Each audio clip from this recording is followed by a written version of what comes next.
Welcome to Behind the Brand, a podcast dedicated to strategically building your online business. Here we go behind the scenes and share stories and strategies that can help you build your own dream business that supports your own dream life. I'm your host, Kelsey Kerslake, and I'm the CEO of Pinegate Road, a branding and web design agency for online businesses and influencers. We create online presences that aren't just pretty, they're powerful. To learn more about working with Pinegate Road, head to pinegateroad.com and schedule a free consult call. Now on to the show. Hey guys. Okay, so I am really excited to do this podcast today because it's something that has been going on behind the scenes, but I don't really talk about it because I'm not, I guess, like a public numbers kind of person.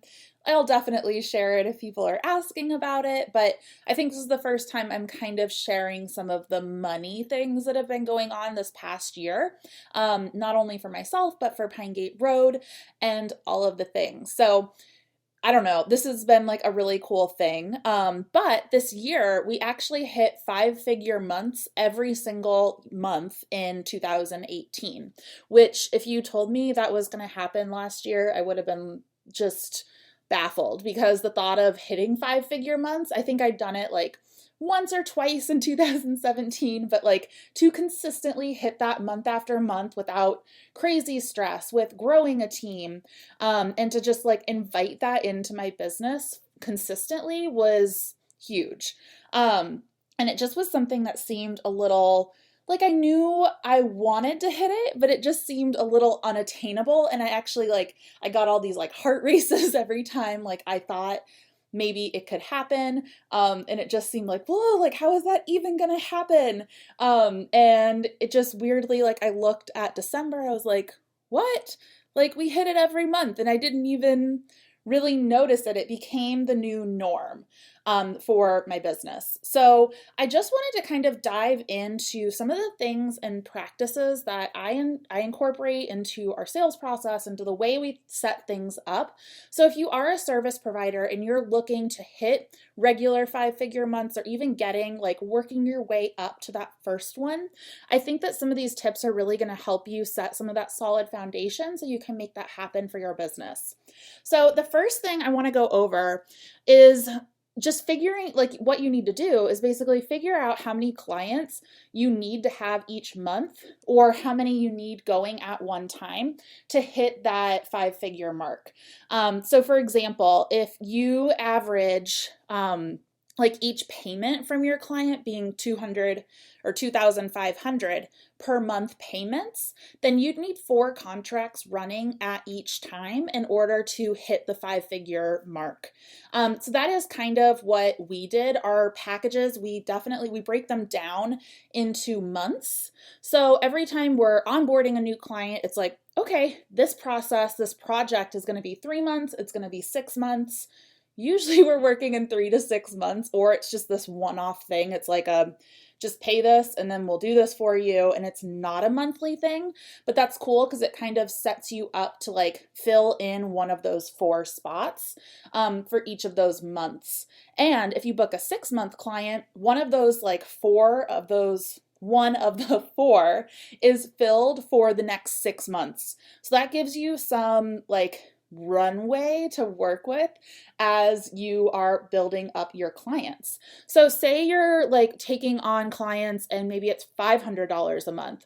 In order to hit that 5-figure mark, you would need, 20 clients?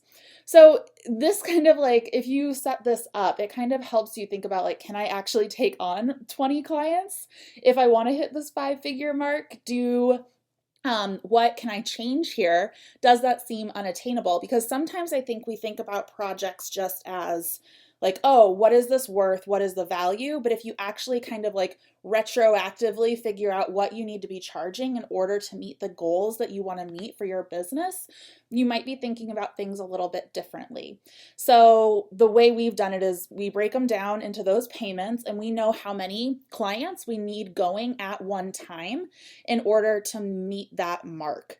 So it's not saying I need 4 clients every single month. It's saying one of those spots has been filled up for 6 months, but this other one ends in 3 months. So let's work now in order to fill that spot up for the future. So hopefully that's making sense. We kind of work in that way, and that's really helped build that solid foundation for income flowing. So another thing that brings in that consistency is by breaking those payments down into monthly payments. You get paid as each month starts. So this kind of breaks that feast or famine where maybe you're accepting 50% upfront and then 50% at the end of the project, and maybe a schedule goes weird and you're just like, well, I really needed that payment in order to support myself and support the business. If you're accepting payments, like we do the first Monday of every single month. So we know that we're sitting down that first Monday of every month, or my project manager is, and she is billing all of the clients. And we actually take their payment information up front. So it's never we're never chasing payments. It's already happening. So I know at the beginning of the month, we're getting paid for our services all at once, and it becomes a no hassle process. So that's helped us create knowing that we have a certain amount coming in. I'm able to project into the future, especially when you do those monthly payments. You can know when one's going to end, when you need to bring on a new client, and it just helps make things really steady. It's been incredible to see how our months have been so steady this year because we switched up our payment processing like that. So another thing you can do to just make sure you're in the space to invite 5-figure months into your business is to make space for regular sales calls. So I think you might have heard this in some of the podcasts, but the main goal on our website is always to hop on the phone, get an introduction call, and have that sales conversation with somebody to see if they're a right fit. So now we do every Tuesdays and Thursdays. I have availability on my calendar. There's my little Slack, Teams checking in. Gotta pause that. I have availability on my calendar every Tuesday and Thursday in order to make room for these sales calls. So if you're not making regular availability for these, the sales aren't going to come in. And I think this also, that is our sales process to get on the phone. And I think it's a great one and I love it. And I can go on and on about that. But if you're accepting, sales via email, which has a much lower conversion rate, so I would think about switching to some sales calls. But if you are doing that, just making space for either reaching out to people or following up or being available to answer those emails and making it a regular part of doing business and not just an afterthought. So along with making regular space for sales calls, making space for regular marketing, and it doesn't have to be crazy. I think when we think of marketing, sometimes we're thinking that we have to be on Instagram every single day, which is great, but I know that I don't go on every single day as much as I love it. And I think that, you can have some systems going with email marketing and all of that, but really just making sure that you're making invitations to people to actually work with you. Because I think that so many people are afraid of being salesy, afraid of putting their offers out there because they're afraid of rejection. But you really need to be making that invitation so that people know that you're available, and they can either, they might choose not to engage with that invitation, but if you're making it, there is the opportunity for them to actually start to engage with you and start to engage in that sales process. So you just need to make the invitation. And I think that's something I talk about a lot on here because it's so important and so many people get scared of it. And it's really just throwing it out there. Do you want to think about working together? Let's have a casual conversation and see if this might be a good fit for you, for your business, and all the things. So it doesn't have to be something that's scary. It's just saying, hey, I'm available. We have a spot opening in January. If this is on your goals, let's talk about it. Period. That's all you have to do. So I'm always making invitations, and I think that that is something that really helped make this year a consistent 5-figure month year, which was pretty cool. So another thing, this is my last little tip here, is to set a big ass goal. I'm not a big swearer, but I think that this one needs that big ass goal as part of this step. So just what this is it's really just shooting for the stars and landing somewhere in between. So, for example, right now it is right before Christmas in 2018, and not right before, it's like early December. And at the end of October, I set this big goal to book $100,000 before the end of the year. And did I think I could hit it? Probably not, but it also seems somewhat attainable. Like, we have bigger packages. I could sell, 5 or 6 of our packages, and that would hit the $100,000, and I would be booked into the next year, knowing that $100,000 was booked for the business, and that would help me plan. So while I might not have hit that goal, and I have a couple weeks here, so maybe it's possible, I've actually already booked $50K for the new year because I set this goal in the first place. So while that isn't like in my bank account, just knowing that that's booked with projects that are upcoming, that are undergoing, that are, we're working on right now, it was really cool to see that like I made half of that goal, and that was awesome. And it only took me, 5 or 6 weeks, because I was making regular availability for sales calls, and I was making lots of invitations to people through email, through Instagram. Pretty much that's it. It didn't seem hard. It just seemed natural. And I think that setting that goal put that intention out there, and I was able to hit that number, even though I didn't meet the goal. I can't even say it like in past tense because it's still ongoing. But if you do set a big goal for yourself and just kind of like go after it and see how it's actually possible, I think that you're capable of so much more than you think you are.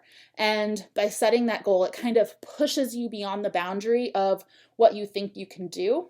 And it puts you in a place where it becomes possible. And a big goal can be made if you just kind of go after it and see the vision, see the plan, and just make those baby steps day after day to make that happen. So those are my tips, short and sweet, about how you can get 5-figure months consistently in 2019.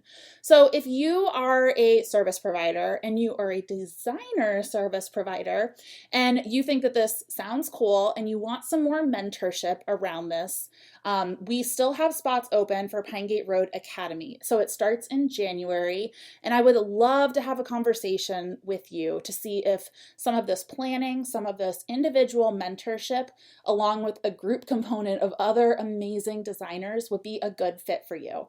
So please reach out on Instagram at Pinegate Road or via email, kelsey@pinegateroad.com, and we can chat and see if this might be a good fit for you. If this sounds like a goal you want to have, we can sit down, we can make the action plan, we can go over pricing, we can go over the ups and downs, and we can figure out a sales strategy, we can figure out a marketing strategy, and I can be there and hold you accountable throughout this entire process so we can set up an amazing foundation for you and your business this year. All right, hope you have a wonderful day. I will talk to you very soon, and I hope you have a happy holiday if you're listening to this before, I know Hanukkah is going on right now, but if you're listening before Christmas or whatever holidays you're celebrating, I hope you have an amazing year and that you're planning for a really bright 2019. All right, I'll talk to you soon, guys. Bye.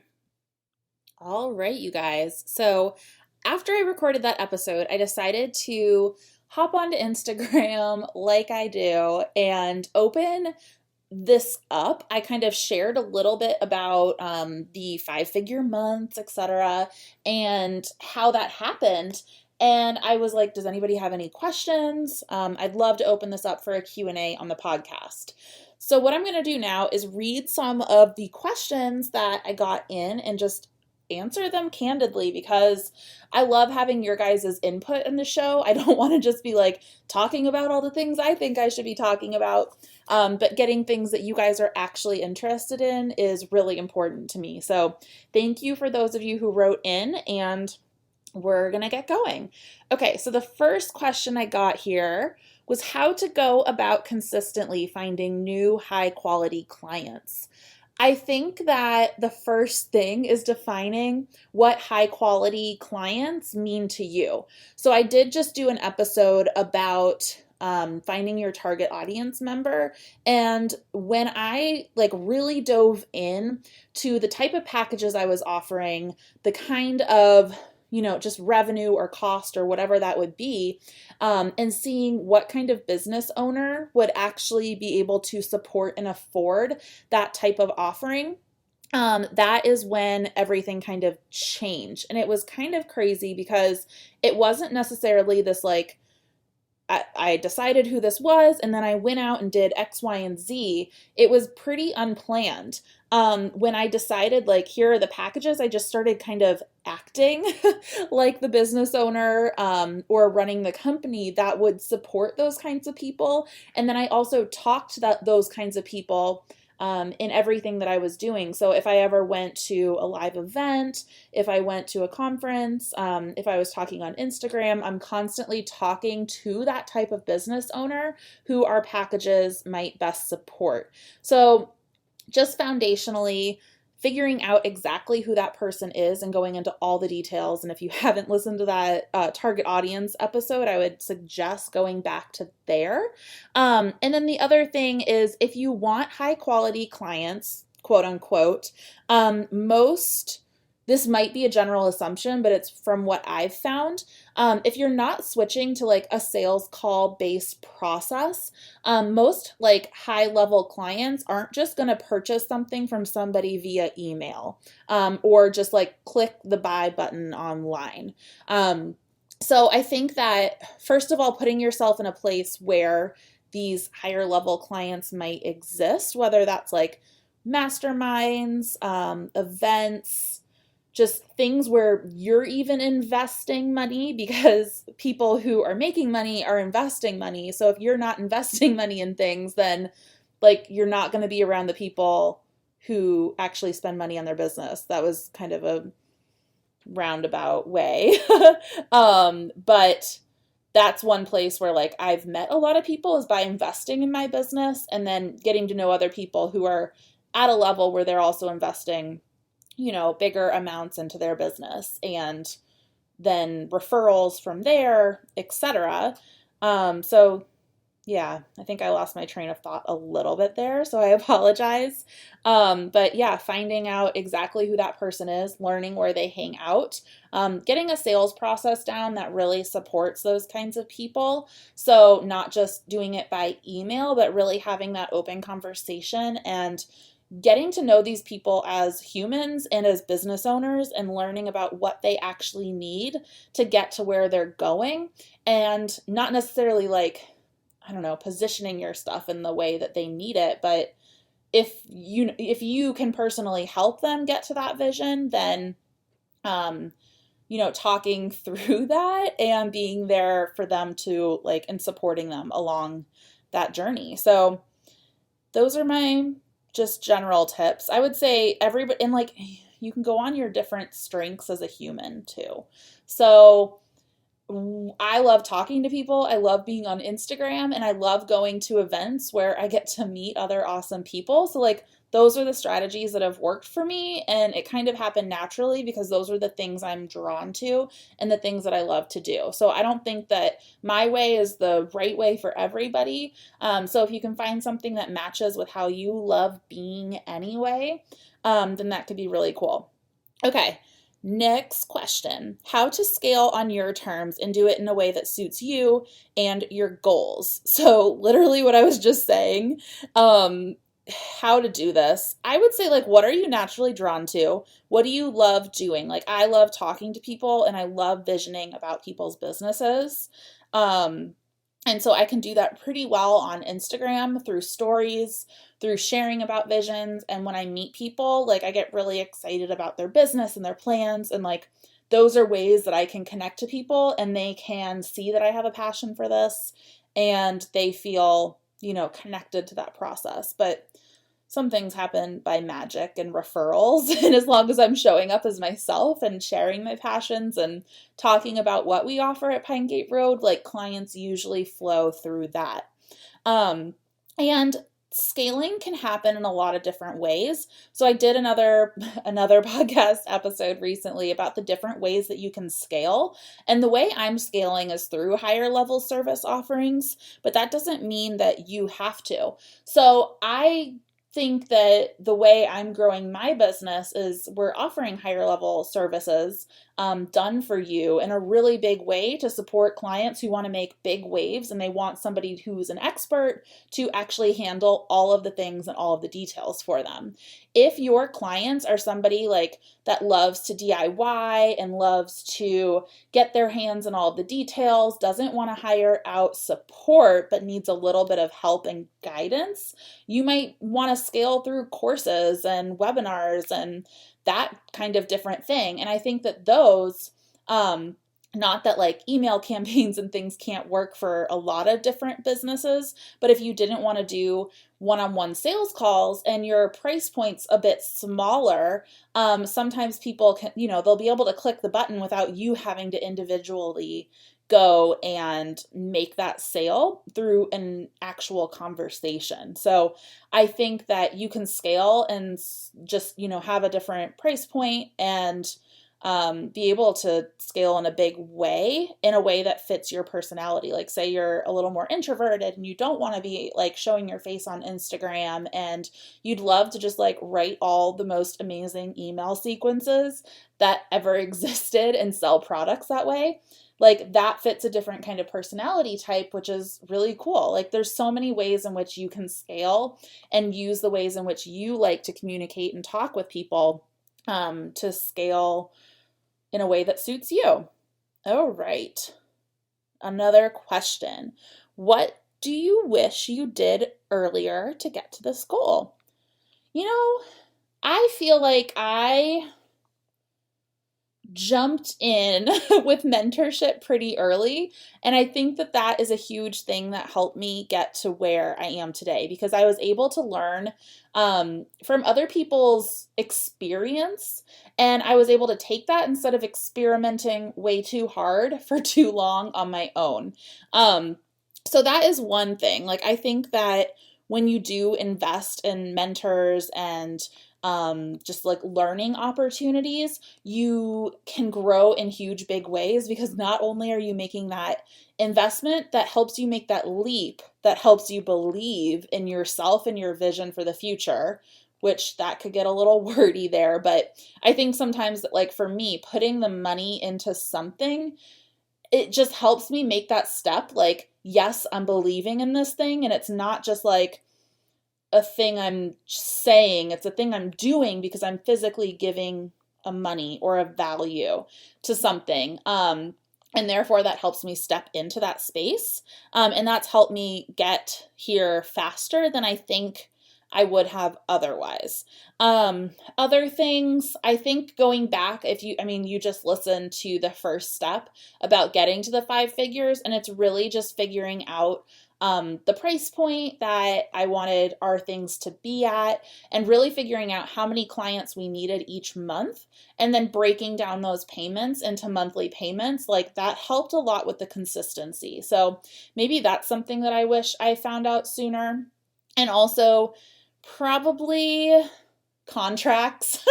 This is really boring, but if you have an amazing contract, it's going to help solve a lot of issues that pop up in your business.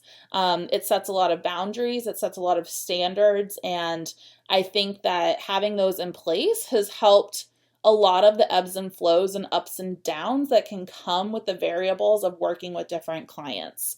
So that I wish I figured out sooner for sure. All right.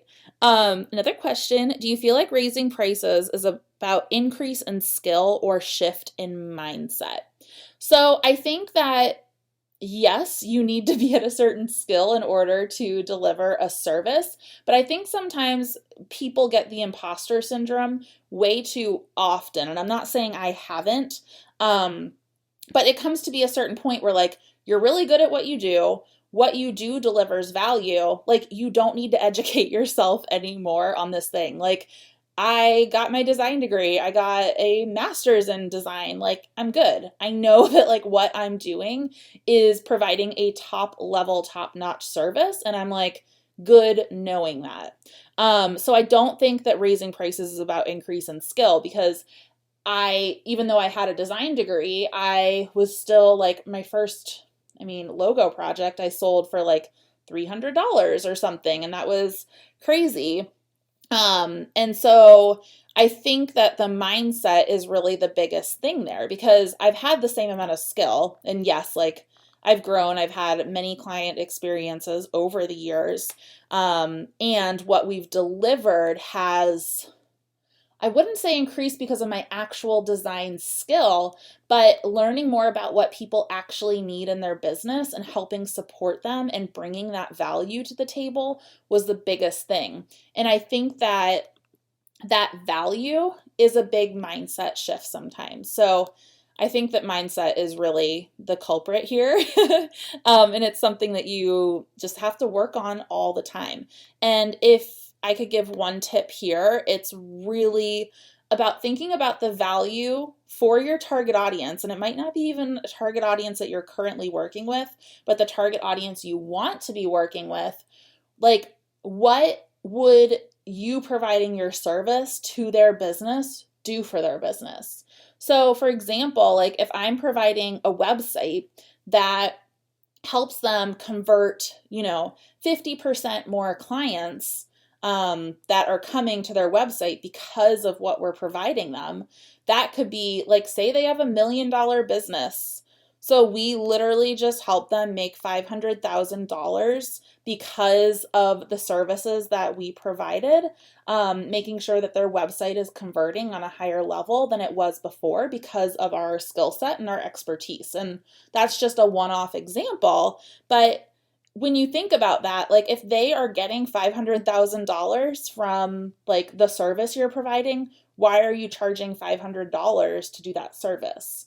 So I think when you find the type of business owner you want to be working with and you see the actual value of what your work is providing them in monetary and or time saved, it can be a huge thing that can help you shift your mindset into that place where you're just like, yep, this is what we offer and this is why it's awesome and here's what it's actually going to do for your business.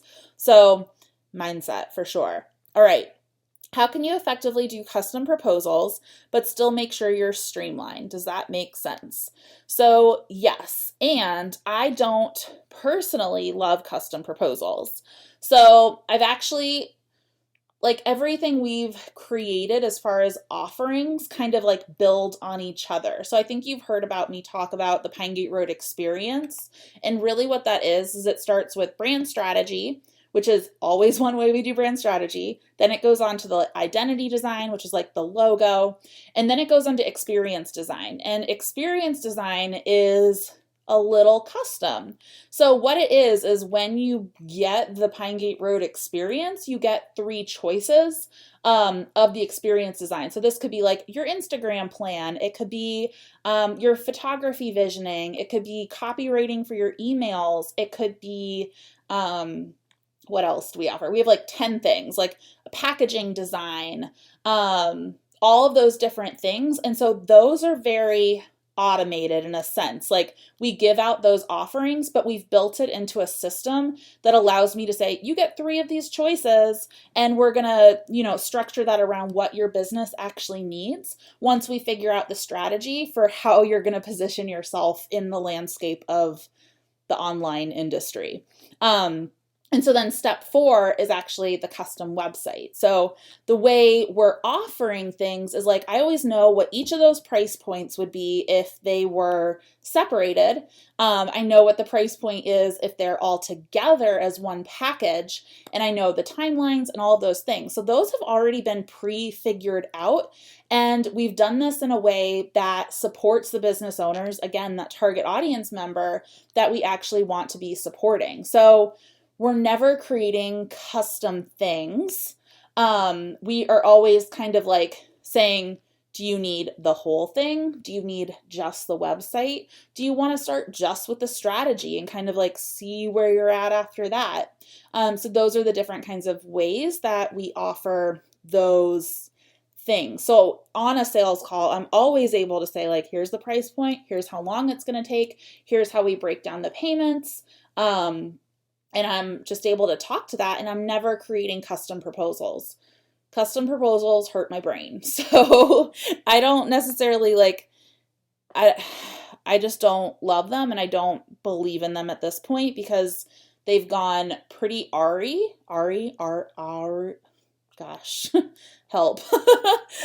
They've gone pretty poorly in the past because if you're doing custom proposals, it means you're constantly having to create new systems and new processes to deliver on those custom proposals. And I'd rather just have things really systemated, and know that they work. Like I went through this phase actually earlier this summer where I was like, okay, I just want to like make all the sales. And if somebody was not able to step into like the full thing, I was like, okay, so we're going to create this like half thing where like we don't do it the full way. We're going to do it like this, and this way to save on time, which would then save you money. And it was like, I was creating all these crazy custom-ish things for people. And honestly, a lot of those projects just went like way out of scope. They were it was just a little weird, and it was hard for my team to deliver on it because they didn't know the expectations, because it was just like everything was new. So I think the more that you can get systemated with what you offer and just stick with that and know that you're supporting the target audience that your company is meant to support, then you're going to be on the right track. So again, this is just my opinion, but I don't love custom proposals. So there you go. Okay, and then the last question I have here, do you suggest sales funnels and freebies? Yes. So I think this is in relation to building maybe, the 5-figure months. And I think it's like, what do you mean by sales funnel? Because are you thinking about that as like literally an email sequence or in the general scope? Because everybody has a sales funnel, whether they know it or not. That's actually one of our experience design choices is your sales funnel flow. So we kind of map out like where anyone in the world would be finding your business and how your business can help work them down into making a sale. And then making like a small bite sale, like a larger bite sale, a sale that's recurring, and how that all flows into how you're building your business. So yes, I love sales funnels. I think sitting down and thinking about just where your audience is and the touch points and where people are finding you, whether that's online or in person, is huge. And then thinking through the steps somebody would need to take in order to reach your final services. I think that's a really good exercise. And it's something we support our clients with because it can be really confusing, especially when you're building an online business because there's so many different touch points and you want to make sure that you are getting everybody down into the funnel, into the things that you want to be selling to them. I don't know if this is making sense to you guys. I wish I had like some visuals. Okay. And then freebies. I think that what this question is asking, like, do you suggest sales funnels and freebies? I think it's talking about email automation and getting people on your email list by giving them a freebie offer. So then you can get them into your email sequence, which is technically one part of a sales funnel. It could be. And I love that. But it also depends on if that feels good and right for your business. There's so many ways that you can interpret a sales funnel and get people to next steps, and having an email sequence is just one of them. I do think that creating content and giving free content is an amazing way to just get people to know more about your brand and really fall in love with your brand. Like, even here, I'm able to talk with you guys. I wish I could talk with you guys. Get to talk at you guys. That seems so weird, but I'm here talking at you guys. But you guys are, putting in these questions, which is amazing. And I'm able to provide this content for you for free. And in turn, like, you're not only getting free content, but you're also learning about me. You're learning about Pinegate Road. You're learning about the ways in which I particularly like to work and solve. And if that's in alignment with how you're running your business, like, who knows, maybe you'll tell a friend about me and be like, oh, wow, like my friend who needs this website, you should really go with Kelsey or Pinegate Road because she knows a lot about business strategy and she'll make sure that it's being built into your website. Like, just because I have this podcast, like that is one little bit on my sales funnel that's allowing people to get to know about the business. It's free content, and who knows where that is going to lead in whatever kind of conversation. So I totally believe about sharing, freebies, free content. I think that's one of the only ways that people are going to get to know about you and your business. And it's just sending out the love. I really, really like it. And I think that sometimes people get really scared, like, what if I'm giving away all my secrets?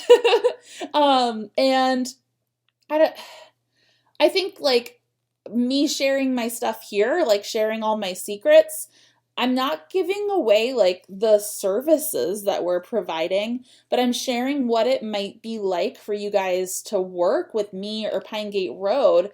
And I think that by doing that, that's giving like people some visualizations or feelings about what that might be like.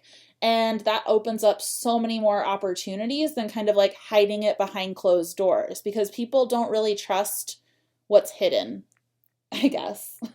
So I'd rather just share everything and put it out there. All right. So this was supposed to be one of our really short episodes, and I obviously went a little longer than intended, but thank you guys so much for writing in, for just being open about some of the stuff and allowing me this opportunity to share, because I know I can come on here and talk all day about things I love, but it's just really cool when I'm getting to share things that you're really interested in hearing about too. So thank you so much, and I will talk to you next week. Hey guys, I'm here to chat about an online system that I can't get enough of. I'm sure you hear from a lot of online business owners who've been scaling their businesses and about how having systems in place that work for them have been essential for their growth. Putting systems in place might be getting solid processes down, or it can be using a program like Seva to run your email marketing. When it comes to growing my business, the more intuitive something is, the better. Seva, which was formerly ConvertKit, is by far the most intuitive and easy to use program that I have ever used when it comes to growing your email list. They have easy pop-ups you can use on your website, forms that send out free downloads for content upgrades on your blog posts, and 24-hour help if you ever run into a snag. They have amazing customer service and have even helped us custom code some beautiful forms for our clients with no extra charge. I love that they're able to do that, and it's always so helpful. We use Seva here at Pinegate Road and always recommend them to our clients. If you're saying yes, please, to an intuitive system for email marketing, head to pinegateroad.com/email to grab a free 30 days to start growing your email list and upping your marketing game. Thank you so much to our sponsors for making this show possible, and thanks to you for taking the time to spend some time with me here today. If you're interested in becoming a sponsor or catching up on past episodes, head to pinegateroad.com/podcast to learn more. Sending lots of love, and remember, you've got this. See you next week.